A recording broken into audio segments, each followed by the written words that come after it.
بسم اللہ الرحمن الرحیم نحمدہ و نصلی علی حبیبہ الکریم۔ معزز سامعین و ناظرین، السلام علیکم۔ آپ دیکھ رہے ہیں ایور گرین نالج اور آپ سے مخاطب ہے عابد نواز۔ معزز سامعین،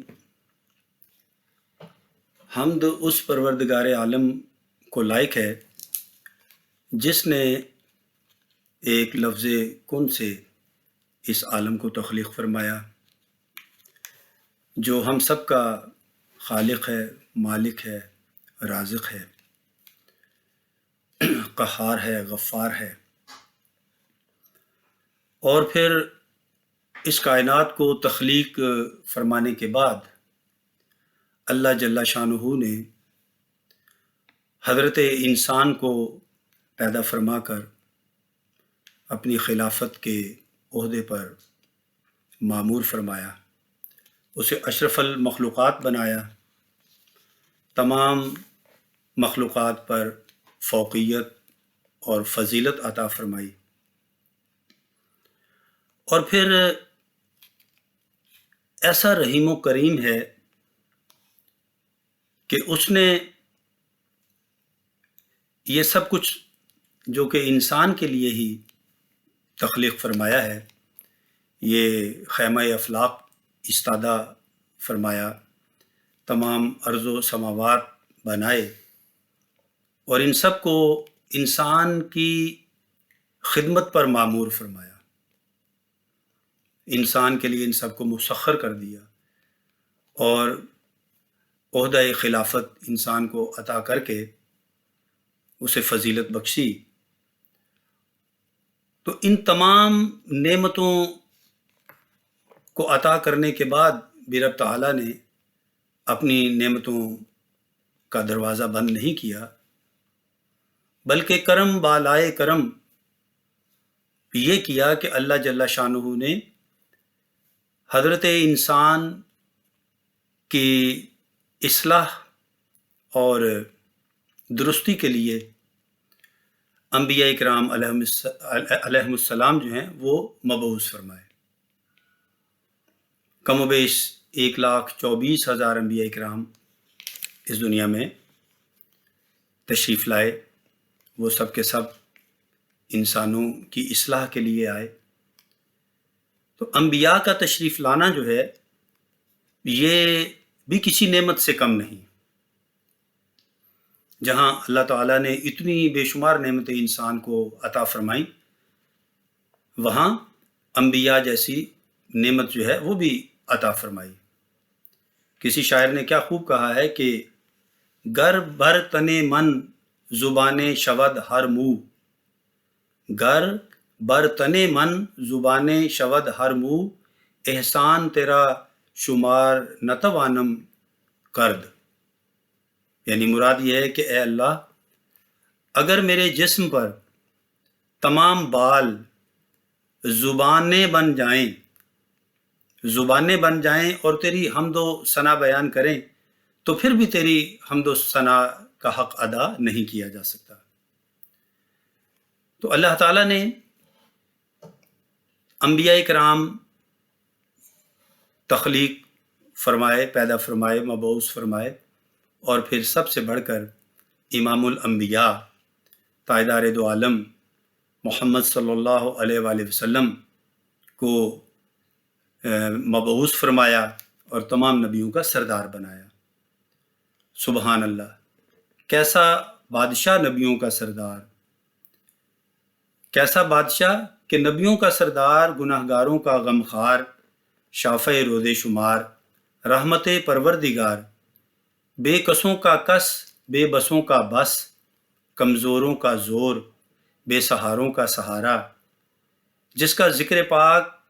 بے چین دلوں کا چین اور بے قرار دلوں کا قرار ہے۔ اور پھر کیسا کریم آقا کہ وقت ولادت بھی اپنی امت کو نہ بھولے، اور معراج میں بھی اپنے امتیوں کو یاد رکھا، یہاں تک کہ بعد وصال قبر انور میں بھی اپنی امت کے خطا کاروں کے لیے لب پاک کو جنبش دی، اور قیامت میں بھی انشاءاللہ العزیز ہم اپنے آقا کے دامن رحمت کے سائے میں ہوں گے۔ امام احمد رضا خان علیہ رحمت الرحمن نے کیا خوب فرمایا ہے، جب ماں اکلوتے کو بھولے آ آ کہہ کے بلاتے یہ ہیں، قصر دنا تک کس کی رسائی، جاتے یہ ہیں آتے یہ ہیں، صلی اللہ تعالی علی محمد۔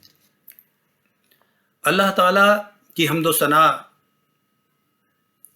اور نبی کریم علیہ الصلوۃ والسلام کی نعت مبارکہ کے بعد ہمیں جاننا یہ چاہیے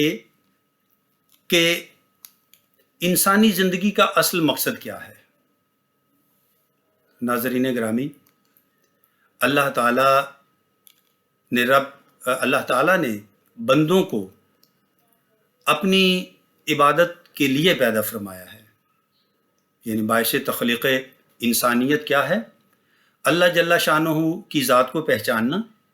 اور اللہ تعالیٰ کی عبادت کرنا۔ خود رب تعالیٰ فرماتا ہے وَمَا خَلَقْتُ الْجِنَّ وَالْإِنسَ إِلَّا لِيَعْبُدُونَ، ہم نے جن و انسان کو پیدا نہیں کیا مگر اس لیے کہ ہماری عبادت کریں۔ ناظرین گرامی، اللہ جل شانہ کو وہی پہچان سکتا ہے جو کہ اس کے محبوب حضرت محمد مصطفیٰ صلی اللہ تعالیٰ علیہ وآلہ وسلم کو جانتا ہو۔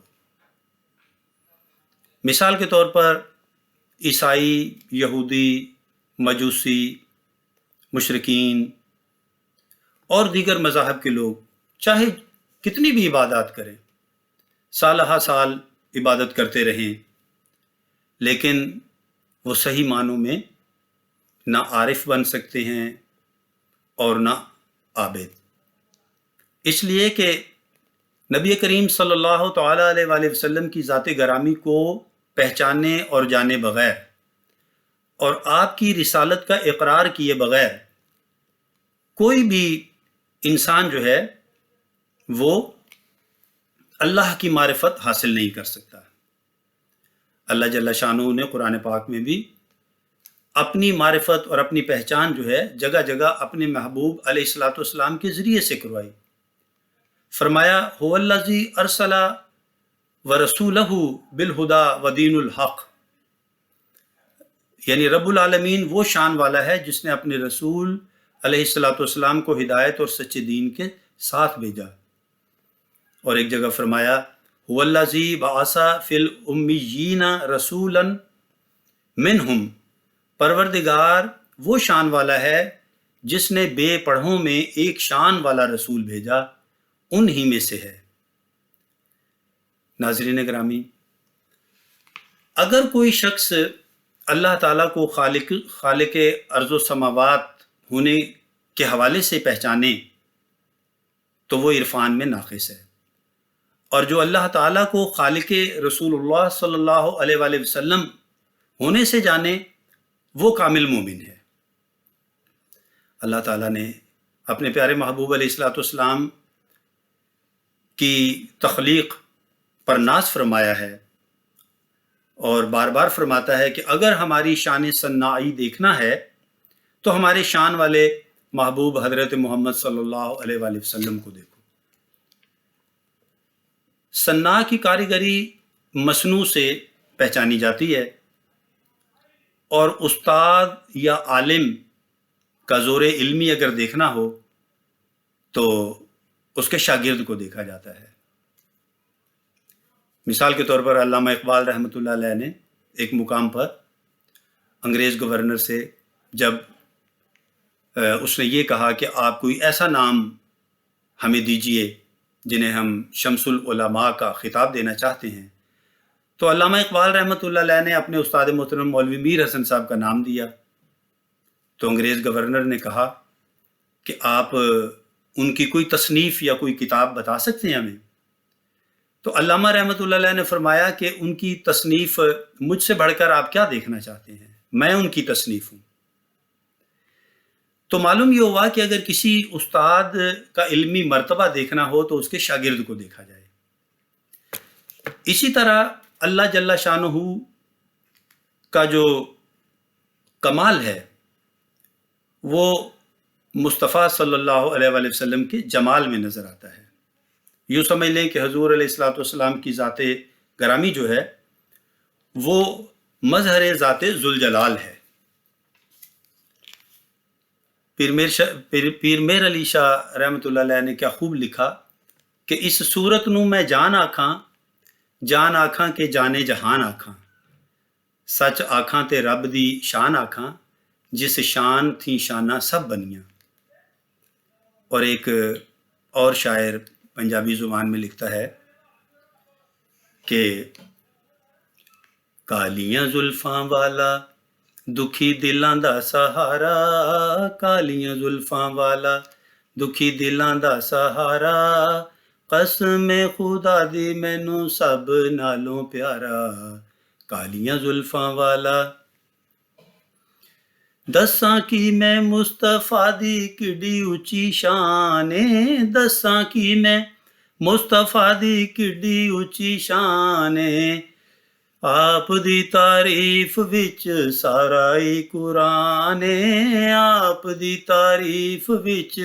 سارا ہی قرآن ہے، پڑھ کے توں ویکھ جڑا مرضی سپارا، پڑھ کے توں ویکھ جڑا مرضی سپارا، قسم خدا دی مینوں سب نالوں پیارا۔ تو ناظرین گرامی، قرآن حکیم کی ہر آیت مقدسہ جو ہے وہ نبی کریم رؤوف الرحیم صلی اللہ علیہ وآلہ وسلم کی شان اقدس میں ہے، مگر شومئی قسمت یا ہمارے اعمال کی آپ سمجھ لیں کوتاہی کہ اس زمانے میں کچھ لوگ ایسے پیدا ہو گئے ہیں، بلکہ قوم مسلم میں بھی کچھ ایسے لوگ ہیں جن کو ہم بے دین ہی کہیں گے اور کیا کہہ سکتے ہیں، کہ جنہوں نے نبی کریم علیہ الصلوۃ والسلام کی شان کو گھٹانا گویا اپنا دین بنا لیا ہے، اور آپ کی ذات گرامی کو اپنا مثل بشر اور بڑا بھائی اور معاذ اللہ نہ معلوم کیا کیا بتانا شروع کر دیا ہے۔ اس روش کو دیکھ کر سمجھدار اور دیندار مسلمان بھائیوں کا دل جلتا ہے، لہٰذا ہم نے سوچا کہ نبی کریم صلی اللہ علیہ وآلہ وسلم کی شان اقدس کو بیان کیا جائے، اس لیے کہ نبی کریم صلی اللہ علیہ وآلہ وسلم کی شان اقدس کو بیان کرنا بھی عبادت ہے، ایک عبادت ہے یہ بھی، ٹھیک ہے، جس طرح قرآن حکیم پڑھنا عبادت ہے، نماز پڑھنا عبادت ہے، روزہ رکھنا عبادت ہے، حج کرنا عبادت ہے، زکوٰۃ دینا عبادت ہے، اسی طرح نبی کریم علیہ الصلوۃ والسلام کی نعت شریف پڑھنا، آپ کا ذکر خیر کرنا، یہ بھی عبادت ہے۔ اور ہمارے بزرگان دین ہمیں یہ بات بتا گئے ہیں کہ نبی کریم صلی اللہ علیہ وآلہ وسلم کی ذات اقدس کے لیے دو باتوں کا خیال رکھنا ہے، یعنی یہ ایک بات تو یہ کہ نبی کریم علیہ الصلوۃ والسلام کو اللہ جل شانہ کا شریک نہیں ٹھہرانا، اور دوسرا یہ کہ نبی کریم صلی اللہ علیہ وآلہ وسلم کو اللہ جل شانہ کا بیٹا یا کوئی اور اس طرح کا جو رشتہ ہے وہ نہیں بیان کرنا، کیونکہ اللہ جل شانہ جو ہے وہ وحدہ لا شریک ہے،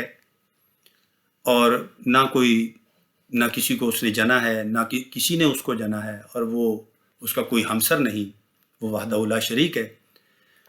تو اس بات کے علاوہ نبی کریم علیہ الصلوۃ والسلام کی جو بھی شان بیان کریں، جتنا بھی اس شان میں آپ غلو کریں یا اس میں مبالغہ کریں، وہ جائز ہے، کہ نبی کریم علیہ الصلوۃ والسلام اللہ جل شانہ کی مخلوقات میں سب سے افضل و برتر ہیں، ٹھیک ہے۔ آپ کو اللہ کا شریک نہیں ٹھہرانا، اللہ کا بیٹا نہیں بتانا، اس کے علاوہ جو بھی تعریف کی جائے وہ جائز ہے۔ لہٰذا نبی کریم علیہ الصلوۃ والسلام کی تعریف سے مسلمانوں کے دل جو ہیں وہ ایمان کی روشنی سے منور ہوتے ہیں، اور جیسا کہ بزرگان دین فرماتے ہیں کہ ایمان کو بڑھانے کے لیے سب سے بہترین ذریعہ جو ہے وہ نبی کریم علیہ الصلوۃ والسلام کی نعت مبارکہ پڑھنا ہے۔ تو آپ کا ذکر مبارک بھی گویا آپ کی نعت ہی ہے، اور مجھ جیسا کم علم شخص کیا تعریف بیان کرے گا نبی کریم علیہ الصلوۃ والسلام کی، کہ اللہ تعالیٰ دنیا اور اس کی تمام جو نعمتیں ہیں ان کے بارے میں فرماتا ہے کہ کلو متاع الدنیا قلیل، یعنی دنیا کی تمام چیزیں جو ہیں وہ کم ہیں، تھوڑی ہیں۔ حالانکہ دنیا میں کتنی چیزیں ہیں، اگر ہم گننا چاہیں تو میرا خیال ہے کہ بہت دقت پیش آئے گی۔ اس کے باوجود اللہ تعالیٰ فرماتا ہے کہ یہ تو محدود ہیں، مگر نبی کریم علیہ الصلوۃ والسلام کے بارے میں اللہ جل شانہ نے ارشاد فرمایا ہے کہ انکا لعلی خلق عظیم، کہ آپ تو بڑے ہی اخلاق والے ہیں۔ تو جب انسان دنیا کی قلیل نعمتوں کو شمار نہیں کر سکتا تو آقا دو جہاں میٹھے مصطفیٰ صلی اللہ تعالیٰ علیہ وآلہ وسلم کے خلق عظیم اور آپ کی کے خصائل اور آپ کی جو شان عالی وقار ہے اس کا ذکر کیسے کر سکتا ہے؟ لیکن صرف اس امید پر کہ بروز قیامت اللہ جل شانہ ہمیں حضرت حسان رضی اللہ تعالیٰ عنہ کے نالین برداروں میں اور آقا دو جہاں میٹھے مصطفیٰ صلی اللہ تعالیٰ علیہ وآلہ وسلم کے نالین برداروں میں اگر قبول فرما لیں تو ہمارے بھی وارے نیارے ہو جائیں گے انشاءاللہ۔ اعلیٰ حضرت نے کیا خوب لکھا ہے کہ سر پہ رکھنے کو جو مل جائے نال پاک حضور، سر پہ رکھنے کو جو مل جائے نال پاک حضور، تو پھر کہیں گے کہ ہاں تاجدار ہم بھی ہیں، تو پھر کہیں گے کہ ہاں تاجدار ہم بھی ہیں۔ تو میں اپنے اس بیان کو